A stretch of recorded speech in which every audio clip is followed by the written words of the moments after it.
Hello, listeners. This is Sara again from Kahani Suno with Kabir and Sara podcast. कैसे हैं आप लोग आज? I am in a thinking mode today. I was listening to Kabir's story, Life, Get What You Deserve. And it took me a few attempts at listening to actually get to what I believe is the meaning of the story. And I still don't know if I've gotten it completely. It is such a layered and nuanced story. It has so much going for it, simple on the surface, but as you peel the layers, you see that things are not quite what they seem to be. Great message at the end, of course, very motivational. And also, some of the things in English literature, like the metaphors that Kabir used, the ethos, the pathos, and everything else that goes along with it. It was such a big hit for me, Kabir. Thank you for this story. And this brought me to a story I had written years ago called The Race of Life, along the similar lines, more, I think, esoteric than what Kabir has written. But I think you will find that it also has the same game of motivating you, making you realize that things might not seem to be what they are, and it's fine if they are not. So let me see if I can match up to Kabir's superb storytelling skills. Once again, Kabir, congratulations. Love the story. Can't wait to hear more from you. But here goes my attempt. The Race of Life. I couldn't wait to start. I had been given all the tools I needed to take on the race. I had been on the sidelines for a long time, as long as I could remember, watching people get on with the race. I noticed them. Some sprinted right out of the gate. Some were more leisurely about it. Some didn't even start. Some were in pairs, some in groups, and some who ran alone. I took notes. The ones who sprinted out fast were the first to go out of view, presumably to win the race. The ones who ran alone also seemed to make it to the front of the line. I was raring to go, but my time was not up yet. I had to work hard to gather all the tools, the techniques, the courage, the faith, the strength in my bones, and also in my mind to get ahead in the race. The goal was to finish first, of course. And I had managed to do that in everything that I had taken part in up to that time. The pre-race preparations, I was always top of the heap. Finally, after what seemed like an eternity, I was ready to take on the world, ready to compete in the race. I started strong. The hard work I had put in seemed to be paying off. My legs moved fast, almost effortlessly, like they had been in training forever for just this thing. I was young, unattached, and carefree. I just cared for one thing, to win, and that was my USP. The wind pushed past me, the air crisp, alive, and absolutely intoxicating. Everything was going according to plan. I was already feeling on top of the world. I made sure that any attachments and encumbrances I had were completely removed. I had watched people chained to their past being yanked back as soon as they would take off. I had to make sure I didn't make that mistake. I cut out everyone and everything that had the potential to hold me back. Yes, I was exactly where I wanted to be. I ran harder, faster. The thrill of it filled me. I felt unstoppable, successful, and on top of the world. Around me, I could hear others. Slow down, pace yourself. Enjoy the journey. What's the hurry? I barely glanced at them. They looked tired, weak, slow. Of course, they wanted me to stop, losers. But I wasn't like them. I was here to win, the winner. After a while, my body whispered for rest. Just a moment, a pause, a catch of breath maybe. I ignored it just as I had ignored so much. There would be time and later for all that mundane and boring stuff, I told myself. For now, I ran. I ran to that exciting and gratifying first. Soon I realized I just wasn't running anymore. It was not running, it was chasing. I easily caught up and overtook most of the people who had started the race with me.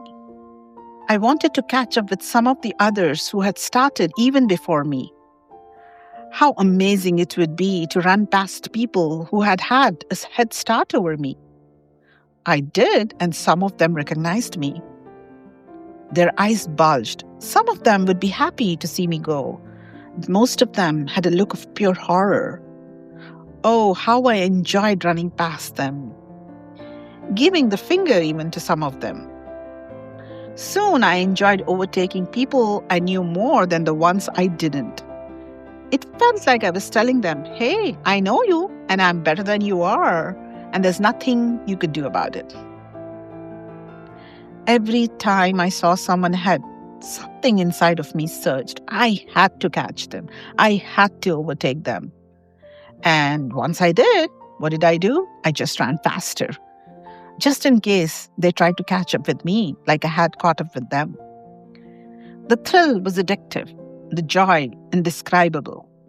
But there was something else that was more pervading, the fear of falling behind. That more than anything else spurred me on, the fear of falling behind. Then it happened. Suddenly, I collided with someone. They fell. I fell too. I was young and I got up quickly. The other person didn't, and I could hear them groaning. For a moment, I stopped to look at them. I saw the fear in their eyes. I reached out to help, but suddenly I sensed someone else approaching, footsteps. And before I knew it, I was running again. I couldn't afford to have anyone catching up with me. I tried telling myself it wasn't my fault. It was just bad timing, an accident. I promised it wouldn't happen again, and somehow that seemed to assuage my guilt. I did not feel so bad about the hit and run. But of course, it happened again. I stopped for a few seconds, barely glancing at the body that fell. And it happened again. This time, I paused for a second more. And it happened again. And this time, I did not even stop. And slowly, something changed. I went from feeling guilty to not caring to actually enjoying the action of catching someone completely unaware, pushing them out of their path even if they were not in my way, and then simply running away. It was so easy and gave me so much pleasure. I felt like God. I could control others' destinies. Just a small push here, a small nudge there, just at the right moment, and they would fall, one by one. At first, I did it to stay ahead. Then, I did it simply because I could, because it felt good. I felt powerful. I watched people fall behind me, one after the other, cursing, flailing, and some going down without a murmur. I didn't look back, not once. Until one day, there was no one left, no one ahead of me, no one behind me, just me running alone, all by myself. At first, I felt euphoric. It felt like victory. There was silence, space, and absolute control of myself and the surroundings around me. But then something strange crept in, an emptiness. I found myself looking around, searching, I don't know for what, hoping for someone maybe? Anyone. It was boring to be by myself. And then I felt it, a presence beside me, a different kind of presence, a calm, warm, alive presence. A presence that was not running or hurrying anywhere. It was just there. And for the first time, I slowed down. My body thanked me. My heart missed a few beats as I enjoyed the warmth of this presence walking next to me. I slowed down to keep pace with it. I was refreshed just by being next to it. It was a presence I wanted to be with more than running away from, and that had not happened before. We walked together. We laughed, we talked, we loved. And for the first time in my life, I cared. I held its hand. I felt a warmth that I had never felt since the beginning of the race. It was like time stood still and I did not feel the urge to run anymore. I wanted to walk next to the presence forever, keeping pace with it. It's a slow pace, of course. But again, something shifted, slowly but surely. I began to feel it again, the unease in my bones, the voice inside my head whispering, "You're falling behind." I looked ahead. Others were passing me, first a few people, then hordes of them. I had not noticed them before, wrapped I was in this presence's pull. But soon I started noticing them, first out of the corner of my eye, trying not to give them too much attention. I loved the energy of the presence next to me. I did not quite know what to do. Then I saw him, the one I had laughed at while passing because he had been my biggest competitor. The one who had had a head start over me. I remembered the thrill I had felt when I had overtaken him. Now that was replaced by shame and horror at having allowed this to happen. Now I was the laughing stock. I wasn't the one laughing. Even leisurely walkers seemed to overtake me. The presence seemed oblivious of all this next to me. It still went on talking, laughing, and walking slowly next to me, its hand in mine, still loving. And suddenly, this presence beside me felt like a weight that was holding me back. I asked it to run faster. I told it how much it mattered to me that I win this race, like it understood, though I could see the pain in its eyes. It tried the best it could, but it couldn't keep up. There was no way it could keep up. It simply did not possess the tools for swiftness that I had acquired. It seemed built for leisurely walk and useless talk. Conversations that had once captured me and still intrigued me, but conversations I had come to loathe because they were keeping me from doing what I did best: run.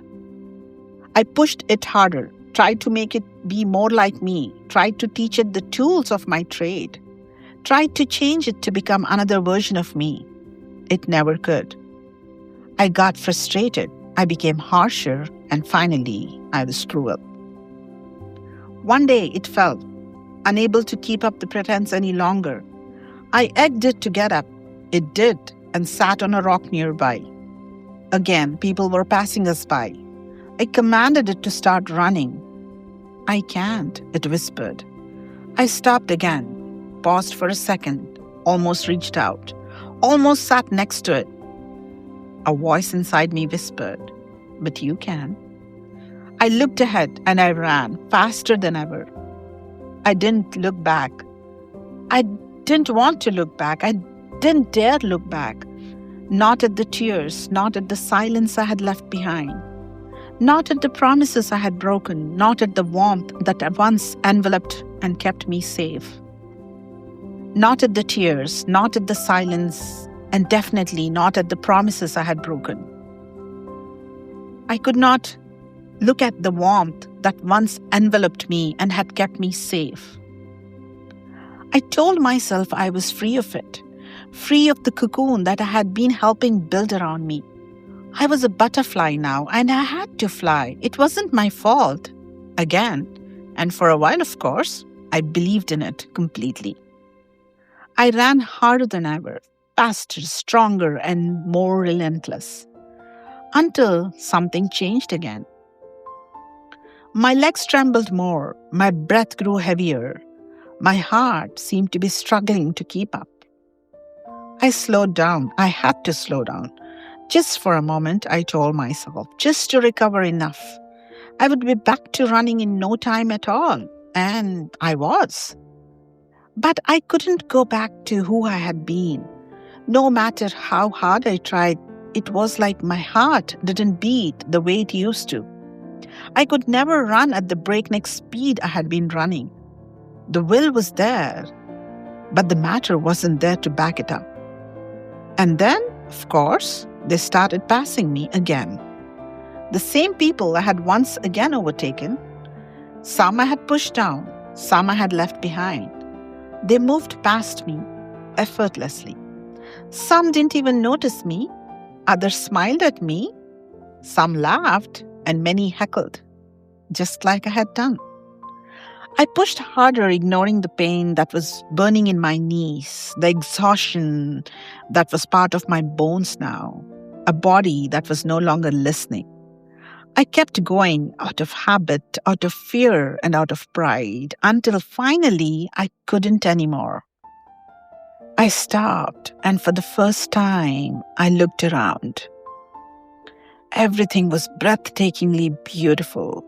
It was still, peaceful, complete, and unhurried. Had it always been this way? Had I just never seen it? Was I observing it for the first time? All this beauty around me? People walked past me, calm, unhurried, not exhausted, and definitely not alone. And I stood there with a body that could no longer run or didn't seem to want to run, and a mind that finally understood that the notes I had taken of people starting strong had been in the beginning. There were no notes from the end. I did not have those notes on how everything ended. Almost all of them seemed to have ended up very or worse still. Some of them did not even finish. The only ones that I could find at the end were the ones who were with someone, with a group, or who were alone but not hurrying, the ones who had told me to enjoy the journey. They were still going strong, their bodies and souls taken care of. I saw the presence walking past me, hands entwined in someone else's, the presence radiating a joy and warmth I had never been able to provide to. That's when I realized I had lost running a race that wasn't even a race. The end. Thank you. I hope you enjoyed it. The metaphor-like story. I'm going to close this in Kabir style. Some people spend their whole lives running to win, only to realize that they have lost everything worth having along the way. Listeners, again, this is Sarah with this story that was titled A Race of Life. I hope you saw the meaning in it, the metaphors in it again, and the motivation behind a story like this. It was more done in a way that, again, for each one of us means it in a different way. If it's more of a story that is less abstract, then you would have to have situations that might be different from yours. This story, of course, morphs into any situation, right? That is the power of abstract stories like this. Yes, they might be heavier to hear and heavier to read, but once you get them, they are amazing. And I hope I was able to continue with Kabir's effort with his story to my story. Again, these are original stories written either by Kabir or me, Sarah. And these are licensed to kahanisuno.com. Once again, we invite all your comments and suggestions, your views, Sarah at kahanisuno.com or Kabir at kahanisuno.com. So I hope, listeners, you enjoyed this story. And Kabir, I'm really excited to see what you have for us the next time around. Thank you, everyone, for listening to my story. I hope you have a great day ahead. Thank you.